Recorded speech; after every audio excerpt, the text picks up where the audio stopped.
Assalamualaikum warahmatullahi wabarakatuh. Selamat pagi peserta kelas basis data. Bagaimana kabar kalian? Saya berharap semoga semuanya dalam keadaan sehat dimanapun kalian berada.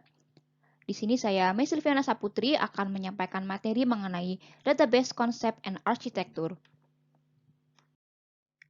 Sesi kali ini dimulai dengan pembahasan data model yang mencakup kategori dan juga sejarah data model.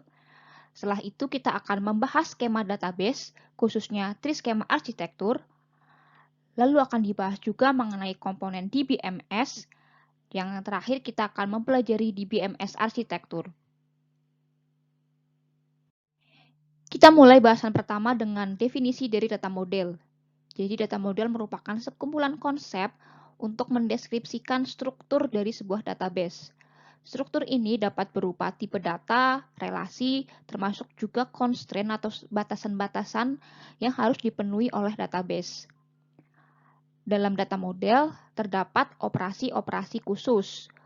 Operasi ini berhubungan dengan retrieval atau proses pengambilan data dan juga proses update, yaitu proses memperbarui data di database. Secara umum, terdapat dua jenis operasi dalam data model ini, yaitu basic operation dan juga user-defined operation. Basic operation termasuk dalamnya itu ada proses insert, delete, dan update database. Sedangkan user-defined operation merujuk pada operasi yang dideskripsikan sendiri oleh pengguna database. Misalnya menghitung gaji, menghitung denda pengembalian buku, dan sebagainya. Data model dapat dikategorikan menjadi 3 level. Level yang pertama merupakan level konseptual atau high level, atau disebut juga dengan semantik. Semantik sendiri berarti adalah makna. Maksudnya, pada level ini data model lebih dipandang sebagai bagaimana user melihat data. Sebagai contoh, di sini ada entity. Entity merepresentasikan suatu objek atau konsep pada dunia nyata. Lalu ada juga atribut. Atribut merepresentasikan beberapa properti yang mendeskripsikan suatu entity. Sedangkan relationship atau relasi menggambarkan hubungan antar entity. Misalnya, hubungan antara pekerja dengan project. Kita akan membahasnya lebih lanjut pada pertemuan selanjutnya. Kategori selanjutnya adalah physical atau juga disebut low level atau internal data model. Level ini menyediakan konsep bagaimana data disimpan pada komputer. Representasi penyimpanan data ini dapat berupa tree, graph, hash, dan sebagainya. Lalu, di antara kedua level tersebut terdapat implementation atau representational level data model. Data model pada level ini merupakan penyeimbang antara user view dan bagaimana data disimpan. Contoh representational data model antara lain relational model, network model, dan hierarchical data model. Selanjutnya, kita akan coba pelajari sejarah perkembangan data model. Data model yang pertama muncul adalah network model yang diimplementasikan pada tahun 1964 hingga 1965 oleh IDS System. Setelah itu, network model ini mulai diimplementasikan ke beberapa sistem yang lebih besar. Pada model ini, data saling terkoneksi dengan menggunakan struktur data graph. Lalu selanjutnya muncul hierarchical data model pada tahun 1965 yang pada saat itu cukup populer digunakan. Pada model ini, data saling terkoneksi dengan menggunakan struktur data tree. Selanjutnya, ada relational model yang diajukan oleh Code pada tahun 1970. Namun, model ini mulai digunakan secara komersial pada tahun 1981 hingga 1982. Hingga saat ini, model relasional merupakan model yang populer diterapkan untuk produk komersial. Contohnya ada DB2, Oracle, Microsoft SQL Server, Sybase, dan Informix. Terdapat juga PostgreSQL yang akan kita pelajari selama 1 semester ini. Lalu selanjutnya ada Object-Oriented Data Model. Pada model ini diterapkan konsep Object-Oriented. Jadi ada konsep class, object, dan sebagainya. Model ini juga biasanya sudah satu paket dengan bahasa pemrograman berbasis object-oriented. Contohnya ada C++, di sini ada di Object Store atau Versan, dan juga Smalltalk. Misalnya itu ada di Germstone. Ada juga sistem lain yang menerapkan model ini, misalnya O2, Orion, dan Iris. Yang terakhir adalah Object Relational Model, yang merupakan model yang cukup populer digunakan saat ini. Object Relational Model adalah kombinasi dari model Object-Oriented Database dan Relational Model. Jadi, model ini mendukung objek, kelas, inheritance, dan lain-lain, sekaligus mendukung juga tipe data, struktur tabel, dan sebagainya, seperti model data di relasional. Contoh di BMS yang mendukung model ini antara lain Oracle versi 10G, IBM DB2, dan SQL Server. Selanjutnya kita akan melihat contoh dari network model. Dalam network model, data disimpan pada struktur graf. Misal di sini ada data dari 3 mahasiswa dan ada juga data dari 3 mata kuliah di sini. Hubungan antara mahasiswa dan mata kuliah di sini digambarkan dengan garis hubung. Di contoh ini digambarkan satu mahasiswa dapat mengambil lebih dari satu mata kuliah. Begitupun satu mata kuliah juga bisa diambil dari lebih dari satu mahasiswa di sini. Selanjutnya ditampilkan contoh dari hierarchical model. Kasusnya masih sama, yaitu mengenai mahasiswa dan mata kuliah, namun datanya kali ini ditampilkan dalam bentuk tree. Dalam tree ini, universitas sebagai cache menjadi root node. Lalu terdapat 3 percabangan untuk 3 mahasiswa. Dan tiap mahasiswa ada percabangan lagi untuk mata kuliah yang diambil. Dapat dilihat di sini bahwa terdapat perulangan pada leaf node yang merepresentasikan mata kuliah. Sebagai contoh, mata kuliah database di sini muncul 2 kali karena diambil oleh 2 orang mahasiswa. Selanjutnya kita akan melihat contoh dari relational model. Kita masih menggunakan kasus yang sama. Di sini kita ada data mahasiswa dan juga data tentang mata kuliah yang masing-masing disimpan pada tabel tersendiri. Tabel student di sini memiliki 4 atribut, yaitu atribut name, ID, city, dan juga course ID. Sedangkan tabel course memiliki atribut course ID dan course name. Pada konsep relasional ini, penting bagi suatu tabel untuk memiliki atribut yang unik sebagai identitas. Oleh karena itu, pada tabel course, kita tambahkan course ID di sini. Nah, course ID inilah yang akan dirujuk oleh tabel student. Jadi pada tabel student, kita hanya menuliskan kode course-nya saja. Dan yang terakhir, ini adalah contoh dari object-oriented model. Pada model ini, antara student dan juga course digambarkan pada representasi kelas. Dan antar kelasnya itu terdapat tanda penghubung yang menjelaskan hubungan antar 2 kelas ini. Dan di dalam kasus ini terdapat juga cardinality, di mana cardinality yang ada di sini adalah many, dan di sini adalah one. Selanjutnya kita akan membahas mengenai relational model. Relational model pada dasarnya didasarkan pada konsep relasi. Relasi itu sendiri merupakan konsep matematika yang berfokus pada set atau himpunan. Pendekatan relasional pada data manajemen berasal dari fondasi formal teori relasi tersebut. Kaitannya dengan database, relasi merupakan sebuah tabel yang memiliki nilai. Terdapat beberapa konsep dasar mengenai relasi ini. Yang pertama, relasi bisa dianggap sebagai kumpulan dari baris. Lalu, masing-masing dari relasi itu juga dianggap sebagai kumpulan dari kolom. Dan masing-masing baris pada relasi sebaiknya diberi sebuah identifier atau penanda yang unik. Misalnya pada relasi mahasiswa, identifier ini bisa berupa NPM, karena NPM bersifat unik dan tidak ada mahasiswa yang memiliki NPM yang sama.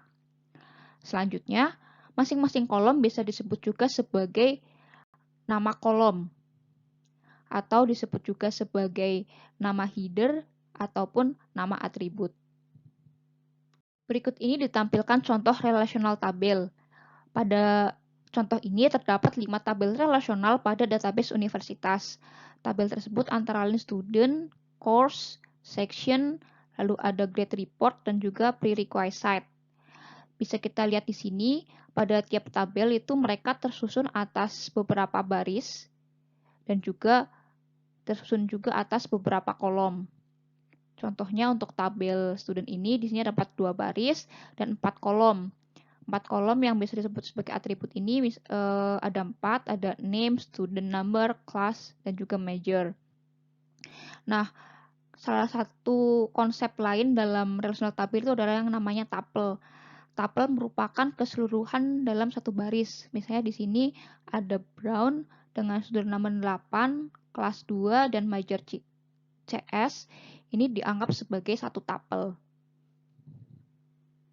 Selanjutnya kita akan membahas mengenai entity relationship data model, di mana IR model ini diusulkan oleh Chen pada tahun 1976. Jika dikaitkan dengan level pada data model, IR model termasuk pada level conceptual modeling. Bisa dibilang IR model ini digunakan untuk mendesain model database berdasarkan requirement atau kebutuhan bisnis. IR model ini juga merupakan proses untuk mengkarakteristikan atau menerjemahkan informasi mengenai aplikasi.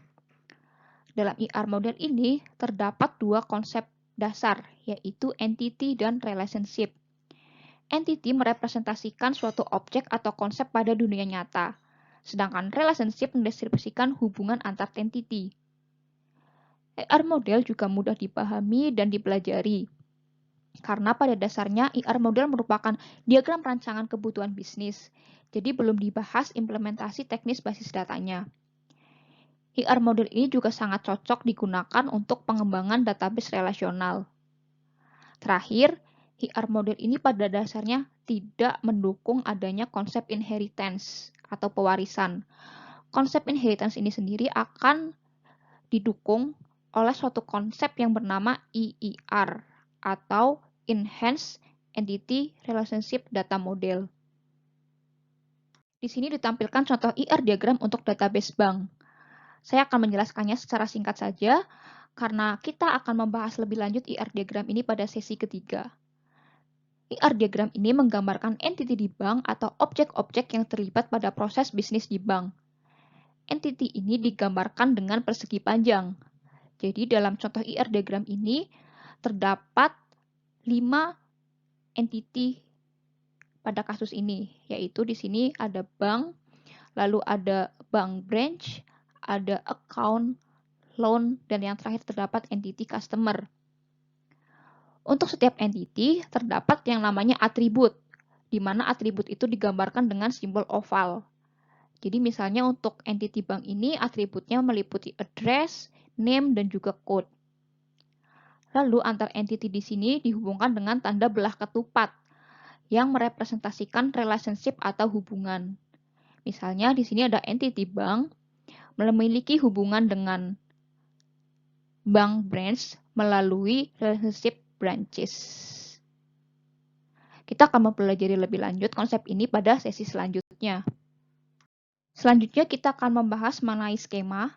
Terdapat beberapa skema yang berbeda pada database. Yang pertama adalah database skema. Database skema merupakan deskripsi mengenai sebuah database. Deskripsi ini dapat berupa struktur ataupun batasan-batasan yang harus dipenuhi oleh database. Struktur itu misalnya bisa berupa tipe data atribut dan juga ukurannya. Lalu selanjutnya ada skema diagram. Skema diagram adalah sebuah diagram yang menampilkan beberapa aspek dari database skema. Skema ini berbeda dengan IR diagram. Skema diagram sudah lebih merepresentasikan hubungan antara relasi di level implementasi database. Lalu terdapat yang namanya skema construct. Skema construct merupakan komponen atau objek yang ada di skema. Misalnya pada kasus database universitas, objek-objek tersebut berupa student dan juga courses. Dan yang terakhir, terdapat konsep database state atau snapshot. Database state ini merupakan data aktual yang disimpan pada database pada waktu tertentu. Biasa disebut juga sebagai instance atau current state of occurrence. Ini adalah contoh skema diagram untuk database universitas. Masing-masing relasi digambarkan sebagai kumpulan atribut dalam bentuk persegi panjang. Misal dalam relasi student ada atribut name, student number, class, dan juga major. Masing-masing digambarkan dalam persegi panjang, kemudian digabungkan menjadi satu diagram relasi student. Sebenarnya dalam skema diagram ini digambarkan juga hubungan antar tabel. Misalnya di sini pada tabel prerequisite terdapat atribut course number. Course number pada prerequisite ini sebenarnya merujuk pada course number yang ada di tabel course. Oleh karena itu kita dapat menghubungkannya dengan menggunakan tanda panah seperti ini. Sekarang kita akan membahas kembali mengenai database skema dan database state. Database state merupakan konten atau instan dari database pada waktu tertentu. Database state memiliki beberapa jenis. Yang pertama adalah initial database state, yaitu kondisi ketika database pertama kali di-load. Lalu ada pula yang namanya valid state, yaitu state yang memenuhi struktur dan batasan-batasan database yang sudah ditentukan. Jika kita rangkum perbedaan paling jelas antara database skema dan database state adalah database skema sangat jarang berubah. Sebaliknya, database state sering berubah setiap database diupdate. Oleh karena itu, skema disebut juga sebagai intention, sedangkan state disebut juga sebagai extension. Selanjutnya, kita akan membahas mengenai arsitektur untuk sistem database yang disebut sebagai tree schema architecture, yang diusulkan untuk membantu mencapai dan memvisualisasikan karakteristik dari program data independence. Tree schema architecture ini juga mendukung konsep multiple view pada data. Berikut ini adalah ilustrasi mengenai tree schema arsitektur pada database. Level paling tinggi yang berinteraksi langsung dengan end user adalah external view. Lalu di bawahnya terdapat conceptual level yang menerapkan conceptual skema. Dan terakhir pada internal level terdapat implementasi internal skema, di mana internal skema ini yang berhubungan langsung dengan store database yang disimpan pada physical storage. Berikut ini adalah alternatif ilustrasi untuk tree schema arsitektur. End user berinteraksi dengan eksternal skema melalui program aplikasi. External level ini menggambarkan berbagai tampilan pengguna, biasanya menggunakan model data yang sama dengan level konseptual.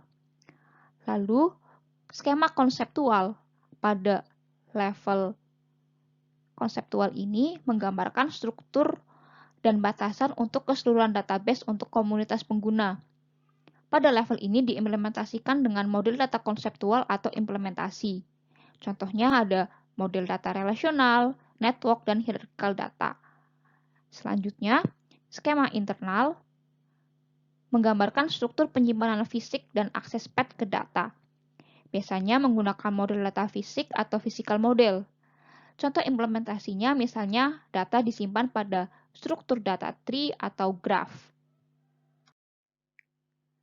Kita bahas lebih lanjut mengenai konseptual skema. Jadi, konseptual skema mendeskripsikan makna dari data dalam konteks universe of discourse atau mini-world. Skema ini lebih menekankan pada struktur secara general, relevan secara konseptual, dan seringkali tidak berubah-ubah. Skema ini juga tidak mencakup organisasi fisik dan aspek akses data. Konseptual skema berkonsentrasi pada deskripsi entity, tipe data, hubungan, operasi pengguna, dan batasan. Contoh konseptual skema di sini adalah skema diagram untuk tabel atau relasi customer, yang menampilkan semua atribut pada tabel ini, yaitu nama, address, sex, dan juga age. Selanjutnya, kita akan menjelaskan bagian eksternal skema. Jadi, eksternal skema menjelaskan bagian-bagian informasi dalam skema konseptual dalam bentuk yang sesuai dengan tampilan grup pengguna tertentu, atau menyembunyikan informasi database yang tidak diperlukan dari grup pengguna tersebut. Skema eksternal diturunkan dari konseptual skema. Sebagai contoh, dari konseptual skema tabel customer ini, yang ditampilkan pada eksternal skema merupakan yang dibutuhkan ke user saja. Dalam hal ini, yang ditampilkan dalam pengguna adalah nama dan alamat customer yang berjenis kelamin laki-laki saja, bukan keseluruhan data dari customer. Terakhir, internal skema yang menjelaskan bagaimana informasi yang dijelaskan dalam skema konseptual secara fisik direpresentasikan dalam database untuk memberikan performa terbaik secara keseluruhan. Skema ini fokus pada penjelasan struktur penyimpanan fisik dari database. Contohnya di sini, data age disimpan dalam representasi B+3, sedangkan data name disimpan pada representasi index. Selanjutnya, mari kita lihat sebuah contoh yang menggambarkan keseluruhan skema di tree skema arsitektur. Yang pertama, user melakukan query dengan bahasa natural. Tampilkan semua employee yang mempunyai pengalaman kerja lebih dari 5 tahun. Lalu, ini adalah terjemahan natural query tersebut dalam bentuk SQL. Di eksternal skema, dibuat dua buah view, yaitu view employee dan juga view payroll, yang memenuhi request query saja. Tidak semua data employee akan ditampilkan. Pada konseptual skema, terdapat implementasi relasi employee secara keseluruhan atau mencakup semua atribut. Terakhir, pada internal skema, diimplementasikan sebuah cluster index pada atribut SNN. Cluster index ini yang menjelaskan bagaimana data disimpan pada penyimpanan fisik. Selanjutnya, kita akan membahas data independence. Data independence merupakan kemampuan program aplikasi untuk tidak terpengaruh terhadap perubahan yang tidak relevan dari representasi data konseptual, struktur penyimpanan data, dan metode akses data. Konsep data independence juga bersifat transparan atau invisible dari rincian seluruh organisasi database, struktur penyimpanan, dan strategi akses ke pengguna baik secara logical maupun fisik. Konsep data independence ini juga berhubungan dengan konsep software engineering atau rekayasa perangkat lunak. Pada software engineering terdapat konsep abstraction, di mana detail komponen aplikasi disembunyikan dan lebih fokus pada menyediakan perspektif umum pada desain. Lalu, pada software engineering juga terdapat representasi independence di mana perubahan yang terjadi pada implementasi tidak akan berpengaruh pada tampilan antarmuka dan user yang memakainya. Terdapat dua kategori data independence. Yang pertama adalah logical data independence, yaitu kemampuan untuk mengubah skema konseptual tanpa harus mengubah skema eksternal dan program aplikasinya. Misalnya, terdapat perubahan struktur tabel, maka seharusnya tidak akan mempengaruhi tampilan pengguna dan program aplikasi. Yang kedua adalah physical data independence, yaitu kapasitas untuk mengubah skema internal tanpa harus mengubah skema konseptual. Sebagai contoh, kita akan mengubah jenis indeks yang digunakan, maka seharusnya tidak ada perubahan juga pada tabel database. Konsep penting pada data independence ini adalah jika skema di tingkat yang lebih rendah diubah, hanya pemetaan antara skema ini dan skema tingkat yang lebih tinggi yang perlu diubah dalam DBMS yang sepenuhnya mendukung data independensi ini. Skema data yang lebih tinggi itu sendiri tidak akan berubah. Oleh karena itu, program aplikasi tidak perlu diubah karena mengacu pada skema eksternal. Berikut ini adalah contoh ilustrasi physical data independence. Pada physical data independence, jika kita melakukan perubahan skema pada skema internal, maka skema-skema di atasnya yaitu skema konseptual dan skema eksternal tidak akan terpengaruh dengan perubahan tersebut. Sedangkan pada logical data independence, jika kita melakukan perubahan pada konseptual skema, maka skema pada tingkatan di atasnya yaitu external skema tidak akan berubah. Misal kita mengubah atribut name pada konseptual skema, maka seharusnya program aplikasi tidak akan terpengaruh. Selanjutnya, kita akan membahas DBMS language atau bahasa apa saja yang terdapat pada DBMS. Yang pertama adalah Data Definition Language atau DDL. DDL digunakan oleh DBA atau Database Designer untuk menspesifikasikan konseptual skema dan internal skema pada database dan memetakan antara dua skema tersebut. Dalam banyak DBMS di mana terdapat pemisahan yang jelas antara skema konseptual dan internal, DDL digunakan hanya untuk mendefinisikan skema konseptual.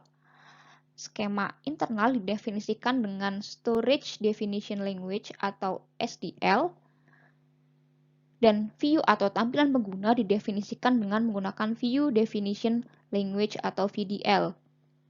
Terdapat pula pemetaan dari SDL atau VDL ini ke dalam skema konseptual. Sekarang ini, kebanyakan DBMS, DDL digunakan untuk mendefinisikan skema konseptual dan eksternal. DBMS language yang selanjutnya adalah DML atau Data Manipulation Language. DML digunakan untuk mengambil data dari database dan juga memperbarui data database. Perintah DML dalam hal ini bertindak sebagai data shape language, bisa di-embed pada General Purpose Programming Language atau dinamakan host language, misalnya pada COBOL, C, dan juga bahasa assembly. Sebagai alternatif, perintah DML bisa langsung dijalankan secara terpisah menggunakan query language. Selanjutnya, ada high level atau non-procedural language, misalnya di sini adalah SQL atau Structure Query Language. SQL merupakan set-oriented yang lebih fokus pada data apa yang akan diambil daripada cara mengambilnya. Bahasa ini disebut juga sebagai bahasa deklaratif. Kebanyakan DBMS menggunakan high-level DML untuk dimasukkan secara interaktif dari monitor tampilan atau terminal, atau untuk disematkan dalam General Purpose Programming Language. Lalu, low-level atau Procedural Language lebih fokus pada cara mengambil data, dan harus tertanam pada bahasa pemrograman. Selanjutnya, DBMS juga memiliki beberapa tipe interface atau antarmuka. Yang pertama adalah menu base, di mana DBMS menyediakan fasilitas untuk melihat database dari web melalui browser. Selanjutnya ada form base yang diperuntukkan untuk naive user. Di sini, user dapat mengisi form untuk memasukkan data baru, atau user hanya dapat mengisi entry tertentu. Dalam hal ini, DBMS akan mengambil data yang cocok untuk entry yang tersisa. Selanjutnya, terdapat graphic-based DBMS di mana di sini user berinteraksi dengan database melalui point dan juga click and drop program. Selanjutnya, kita dapat berinteraksi dengan database dengan natural language atau bahasa natural. Artinya, bahasa yang sesuai dengan bahasa manusia sehari-hari. Contohnya di sini dituliskan query berupa bahasa manusia, tampilkan mahasiswa yang IPK-nya lebih dari 3. Tidak jarang, terdapat aplikasi database yang menggabungkan beberapa atau semua antarmuka di atas. Selanjutnya, ada juga aplikasi yang menyediakan interface di mana perintah untuk mengakses database diterima melalui input suara dan outputnya juga suara. Contohnya, bisa kita lihat pada aplikasi personal assistant seperti Siri atau Google Voice. Setelah itu, terdapat pula parametric interface yang misalnya ditemukan pada aplikasi untuk teller bank. Di aplikasi ini sudah disediakan fungsi-fungsi khusus pada aplikasi sehingga user bisa langsung menggunakan fungsi tersebut saja. Dan terakhir, khusus untuk database administrator, terdapat antarmuka khusus yang mampu menyediakan fasilitas tertentu, misalnya membuat akun dan memberikan otorisasi, mengatur parameter sistem, dan mengubah skema dan akses path. Selanjutnya, kita akan membahas database system environment atau lingkungan sistem database. Dalam DBMS ada dua komponen utama, yaitu main DBMS module dan juga DBMS utility modules. Main DBMS modul tersusun dalam beberapa bagian, yaitu DDL compiler, DML compiler, ad hoc atau interactive query compiler, runtime database processor, dan store data manager. Sementara itu, DBMS utility modul tersusun atas loading routine dan backup utility. Di sini saya akan jelaskan bagaimana komponen pada DBMS bekerja dan berinteraksi dengan komponen yang lainnya.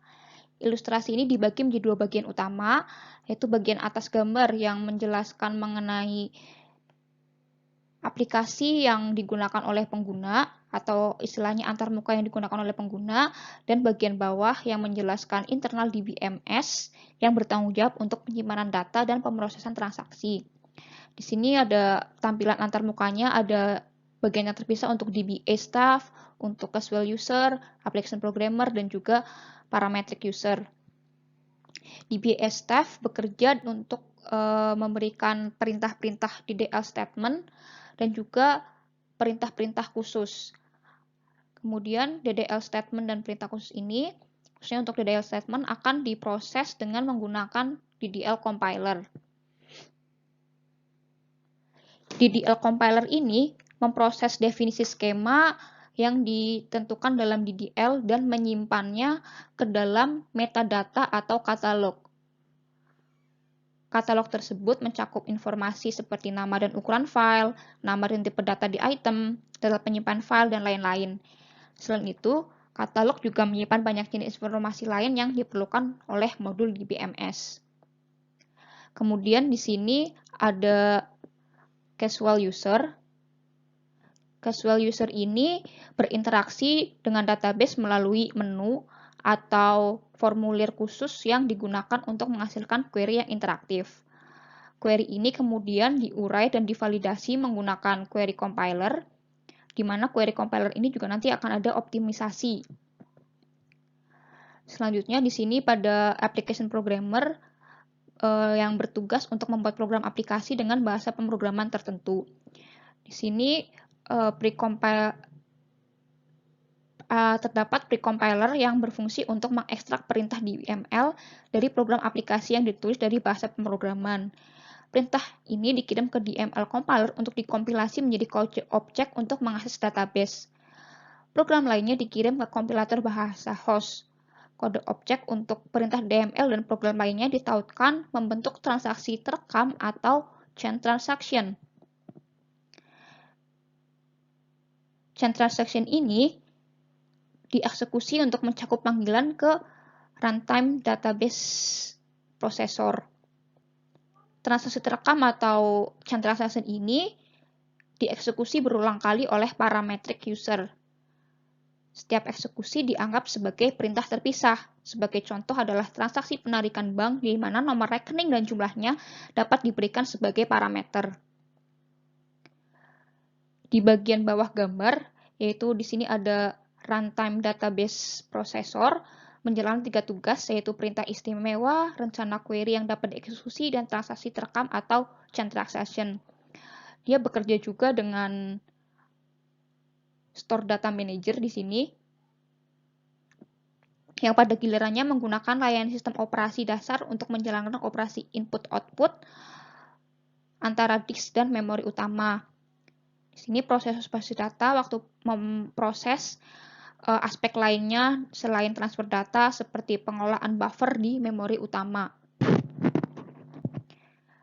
Selain itu, DBMS juga memiliki modul manajemen buffer sendiri. Sementara yang lain bergantung pada OS atau operating system untuk manajemen buffer. Dalam gambar ini ditunjukkan ada concurrency control dan juga backup recovery sistem secara terpisah. Bagian ini diintegrasikan ke dalam runtime database processor untuk tujuan manajemen transaksi.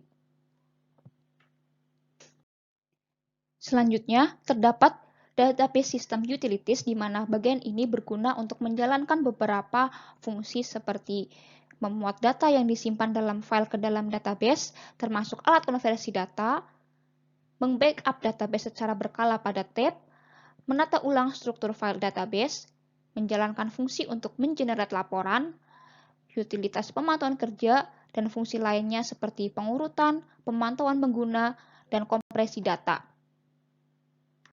Selanjutnya terdapat tools yang lain, yaitu data dictionary atau repository. Tools ini berguna untuk menyimpan deskripsi SEMA dan informasi lain seperti keputusan desain, deskripsi pemrograman aplikasi, informasi pengguna, dan standar penggunaan. Lalu ada juga Application Development Environment dan juga CASE, yaitu Computer Aided Software Engineering Tools. Misalnya di sini ada Power Builder, VB, Java, C, dan C++. Lalu di sini ada juga tools lain yang digunakan sebagai perancangan desain database. Misalnya di sini ada Visio, eRwin, dan juga DB Designer. Selanjutnya, kita akan membahas centralized architecture, di mana salah satu contohnya di sini adalah centralized DBMS. Centralized DBMS memiliki komponen yang semua komponen DBMS-nya itu ada dalam satu unit PC. Termasuk di dalamnya ada DBMS software, hardware, program aplikasi, dan user interface untuk memproses software. Contohnya jika kita menginstal suatu DBMS di lokal PC kita, lalu kita membuat desktop app yang kita kembangkan dan kita gunakan untuk keperluan sendiri. Jadi semuanya terpusat pada PC kita, baik itu aplikasi maupun database-nya. Selanjutnya terdapat istilah arsitektur client-server, di mana pada arsitektur ini terdapat pemisahan server dan juga klien. Arsitektur client-server dikembangkan untuk menangani lingkungan komputasi di mana sejumlah besar PC, workstation, server file, printer, server base data, dan perangkat lunak lainnya terhubung melalui jaringan. Idenya adalah untuk mendefinisikan server khusus dengan fungsionalitas yang spesifik. Misalnya, ada database server yang menjadi pusat pengelolaan database, lalu beberapa PC sebagai klien juga bisa mengakses database server itu. Lalu ada juga file server untuk menghubungkan sejumlah PC atau workstation sebagai klien ke server untuk kebutuhan memelihara file mesin klien. Ada juga web server dan juga email server yang termasuk dalam kategori server khusus. Pada intinya, sumber daya yang disediakan oleh server khusus yang dapat diakses oleh banyak mesin klien. Selanjutnya kita akan membahas bagian klien. Jadi, klien mesin menyediakan antarmuka atau interface yang sesuai dan versi klien dari sistem untuk mengakses dan memanfaatkan sumber daya server. Klien bisa berupa mesin tanpa disk, bisa berupa PC atau juga workstation dengan disk pada satu mesin klien yang perlu menginstal software. Klien terhubung dengan server melalui jaringan, bisa berupa local area network atau wireless network. Client-server architecture masih dibagi lagi menjadi dua model. Yang pertama adalah two-tier client-server architecture. Pada arsitektur ini, antarmuka program atau user interface dan juga program aplikasi berjalan pada sisi klien. Agar sisi klien bisa terhubung dengan DBMS, dibutuhkan sebuah interface bernama ODBC atau Open Database Connectivity. ODBC menyediakan Application Program Interface atau API yang memungkinkan client-side program memanggil DBMS. Tentunya, hampir semua DBMS vendor menyediakan ODBC drivers. Gambar yang ditampilkan adalah diagram sederhana yang menunjukkan arsitektur client-server pada two-tier architecture. Beberapa mesin hanya akan menjadi klien. Misalnya di sini ada 3 klien yang hanya menginstal perangkat lunak klien. Kayak ini bisa berupa workstation tanpa disk, bisa berupa PC, bisa juga workstation dengan disk. Mesin lain akan menjadi server khusus di sini yang berfungsi untuk menyediakan sumber daya untuk klien. Misalnya di sini ada print server, ada file server, dan juga ada database management system server. Selanjutnya kita akan membahas arsitektur client server yang kedua, yaitu three-tier client server architecture. Arsitektur ini umumnya digunakan pada aplikasi web. Yang membedakan di sini adalah adanya layer tambahan, yaitu intermediate layer yang disebut juga sebagai application server atau web server. Adanya intermediate layer ini bertujuan untuk menjaga agar perangkat lunak konektivitas web atau logika dan aturan bisnis tetap berada di aplikasi yang digunakan untuk mengakses data yang tepat dari server database. Lalu intermediate layer ini juga bertindak sebagai saluran untuk mengirimkan sebagian data yang diproses antara server database dan klien. Three-tier client-server architecture ini juga memiliki tambahan fitur, yaitu security atau pengamanan. Dengan adanya fitur ini, maka data yang akan ditransmisikan akan dienkripsi terlebih dahulu, dan data baru didekripsi saat data ada di klien. Gambar ini mengilustrasikan 3 lapisan pada three-tier client-server architecture. Lapisan klien ini memuat antarmuka atau graphical user interface dan juga web interface. Lalu pada bagian application server atau web server ini merupakan lapisan perantara, di mana server ini memainkan peran perantara dengan menjalankan program aplikasi dan menyimpan aturan bisnis yang digunakan untuk mengakses data dari database server. Layer ini juga menjalankan fungsi security untuk meningkatkan keamanan database dengan memeriksa kredensial klien sebelum meneruskan permintaan ke server database. Jadi, server perantara ini menerima permintaan dari klien, lalu memproses dan meneruskan permintaan tersebut ke database server. Kemudian, layer perantara ini juga bertindak sebagai saluran untuk meneruskan data yang telah diproses oleh server ke klien ini lagi kembali. Dan hasil olahan dari database server itu ditampilkan ke klien melalui graphical user interface atau web interface ini. Pada sesi ini kita sudah membahas beberapa kategori database. Kita bisa lihat rangkuman klasifikasi database tersebut pada tabel ini. Klasifikasi pertama didasarkan pada data model yang digunakan. Di sini ada Object-Oriented DBMS yang menerapkan konsep Object-Oriented seperti kelas dan objek, dan diterapkan pada beberapa DBMS seperti Object Store dan ONTOS. Lalu selanjutnya ada Relational DBMS yang menerapkan konsep relational tabel, dan sudah banyak DBMS yang cukup populer digunakan saat ini, misalnya ada Oracle, Sybase, Informix, DB2, Microsoft SQL Server, ada juga PostgreSQL, MySQL, cukup banyak untuk yang relational DBMS ini. Lalu model network yang ketiga itu adalah network DBMS. Model DBMS ini menyimpan datanya dalam bentuk graph. Contohnya di sini ada DB2, dan yang terakhir ada hierarchical DBMS yang menyimpan datanya dalam bentuk tree. Contohnya itu ada IMS.